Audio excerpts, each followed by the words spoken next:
The beta version of PvZ3 Zombies China just got released and it has a bunch of new content. And well, in this video, I'm going to be showing you everything you need to know about this game, starting off with day 1 of the first world. Now, the main feature about this game is that you could actually combine two plants together, making plant fusions just like the fan-made game PvZ Zombies Fusion. And well, the first fusion that you unlock in this game is the Blover and the Pea Shooter that works very similar to the Primal Pea in PvZ Zombies 2. As well, it shoots normal peas at the zombies that deal slightly more damage than a normal pea shooter, though it also has a small chance of knocking back zombies a couple of tiles just like the primal pea. And well, on day 2, we see one of the new zombies being the giant zombie that has a lot more health than the normal zombie and takes a lot longer to kill. Though it does move slightly slower than a normal zombie, as well as a lot bigger, which makes it slightly easier to take out, as well won't be able to get to your plants as quickly. And well, the next combo is the Sunflower and the Blover, which could simply blow away zombies a couple of tiles when they get too close to the Sunflower. And well, it's probably one of the most useless combinations, as well, since Sunflowers are usually at the back of the lawn, you won't really need to blow away zombies a majority of the time. In this level, we get introduced to two new plants, the first one being the Magma Dew, which works the exact same way as the Cherry Bomb. As well, it blows up in a 3x3 area, killing the majority of the zombies in the area, and we also have the EM Peach, which doesn't really do a lot on its own, as well as mainly used as a plant to combine with other plants, as well when combined with Walnut, it turns into the Infinite, which just like in PvZ Zombies 2, is definitely one of the best wall plants in the entire game, as well it can still heal itself, and when given plant food, it creates a wall. And well, speaking of plant food, moving on to the next level, we actually have the Taco Zombie, as well in this game, instead of having plant food, you have tacos. And the only way to get these tacos is to kill the Taco Zombie, which will walk onto your lawn and then leave after a couple of seconds. So you really have to make sure to kill this zombie, as well. It's the only way to get tacos, and it's pretty overpowered, as well. It works the exact same way as plant food. And well, there's also another combo with the Magma Dew, as well. When you combine the Sunflower and the Magma Dew together, you get the Molten Sunflower.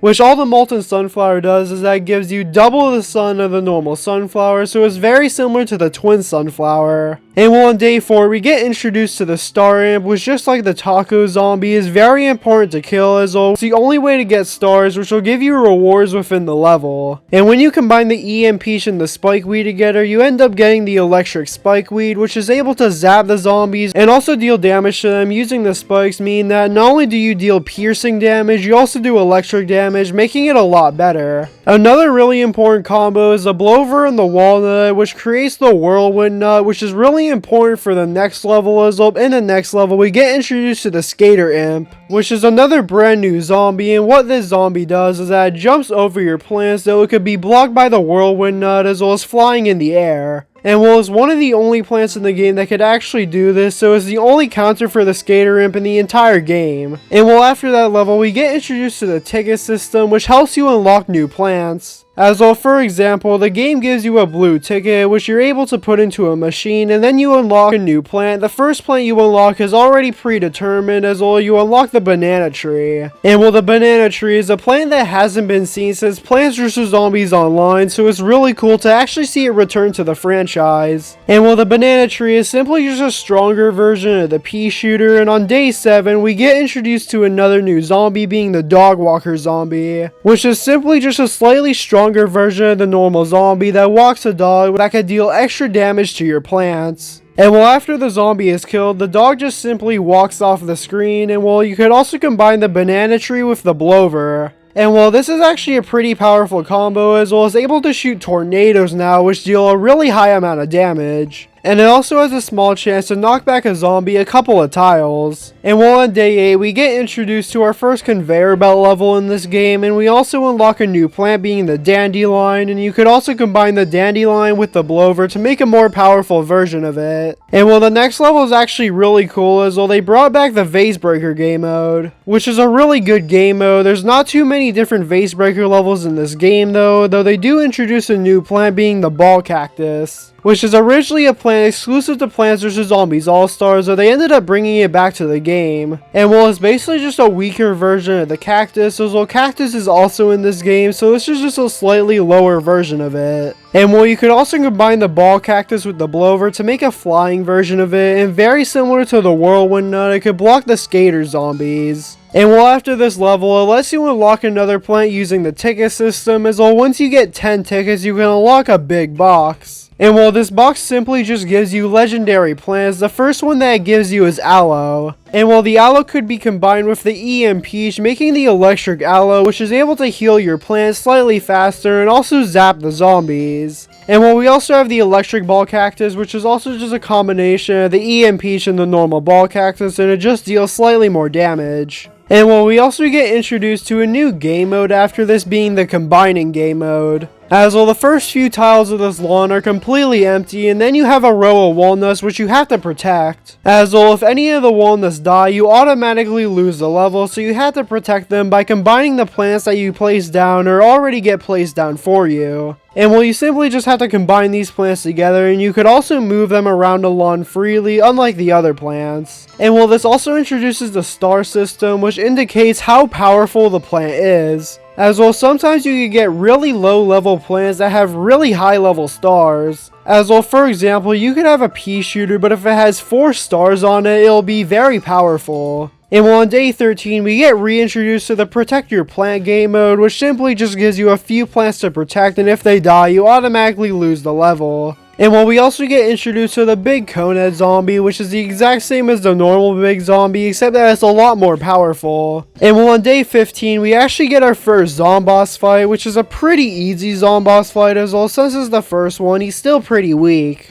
And well, you also get to pre-place your plants, and you could get sun throughout the level to place down even more plants, meaning that you could get a pretty good setup. And well, he'll spawn in every single type of zombie that you've already encountered throughout the game so far, and it's overall not too hard of a level. And well, the next level is a Don't Let the Zombies Trample the Flowers level, plus the Conveyor Belt level, which once again isn't too difficult, though there is one Trample the Flowers level where the flowers are very close to the beginning of the lawn, making it a lot more challenging. You also have to use the Whirlwind Nut sometimes, as well, since there's Skater Imps in this level, they can easily just jump over your plants and get to the flowers. And when we get introduced to the leveling system, which uses coins to level up your plants. And well, the only way to get these coins is to do tasks that the game gives you, or just simply beat levels. And well, just like Plants vs Zombies 2 or Plants vs Zombies 2 China, every single time you level up a plant, it gets a lot more powerful and also unlocks new abilities. Though a lot of these plants don't really have abilities at the moment, as well this is still a beta version of the game, so a lot of it is incomplete. And when we once again get reintroduced to the combination levels, which gives you a bunch of new combinations, including the Fire Melon Pole and the Fire Cabbage Pole, which are some of the most powerful plants in the entire game, as well they deal an insane amount of damage, and they also do splash damage with the fire. And while you're also able to get Rainbow Star plants as well, for example, this Banana Blower is a Rainbow Star, meaning that it deals extra damage and is also able to attack in a much bigger area, as well as shoots the tornadoes in a 2x3 area that goes through every single tile in front of it, dealing an insane amount of damage. And while these Rainbow Star plants are actually very important, as well the next level is a combination Zomboss fight, which is basically the exact same as the last Zomboss fight, though the zombies that it spawns in are a lot more powerful, it spawns in a lot more of them, and the actual Zombot itself has a lot more health. So it's a much more challenging version of the last Zomboss fight, and we also have the Electric Aloe Rainbow Star, which once again deals more electric damage and can also heal your plants a lot more. And well, it's also able to heal your plants in a much bigger radius as well, so it's definitely a really good healing plant. And well, we also get introduced to one of the new worlds, being the Urban District levels. And while every single world that you go into just simply introduces stronger zombies, as well, even though they have the exact same zombies like the basic zombie, they're still a lot more powerful. As well, their health goes up by a lot, though the combinations that you can make also get a lot more strong. As well, for example, the stars that you get will get higher and higher, and you'll be able to get more rainbow stars as well, making it sort of even out. And while we also get introduced to a couple new zombies that are really powerful, the main one being the Fridge Zombie,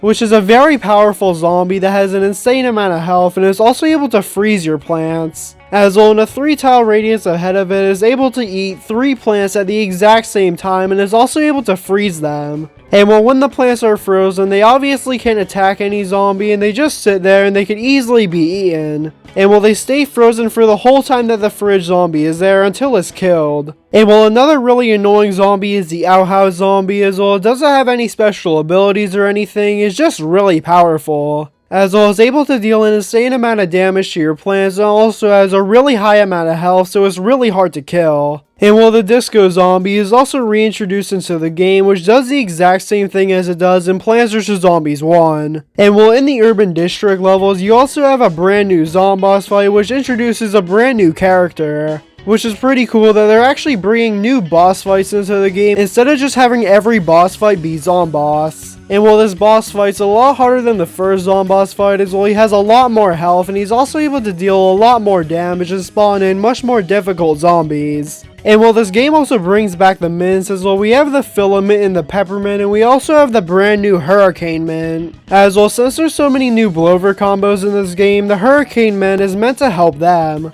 And well, just like in Plants vs Zombies 2, it heavily buffs every single plant in its family, and it also deals damage to the zombies on its own. And well, there's also 3 new worlds in this game, being the Urban District, the Research Institute, and the Space-Time Strongholds. And while every single one of these worlds, the boss fights get stronger and stronger, and same thing with the normal zombies. Though a lot of this game isn't complete, as well as simply just a beta version, meaning that a lot more content will be added soon. So far, this is everything we know about the game, though in the next coming weeks and months, there will probably be a lot more plants and a lot more zombies added into the game. As well as highly likely that a lot more mints will be reintroduced into the game, including some of the old ones and potentially some new ones. But yeah, comment down below, what do you think about Plants vs Zombies 3 China? If you enjoyed this video, then please like and subscribe and have a great day.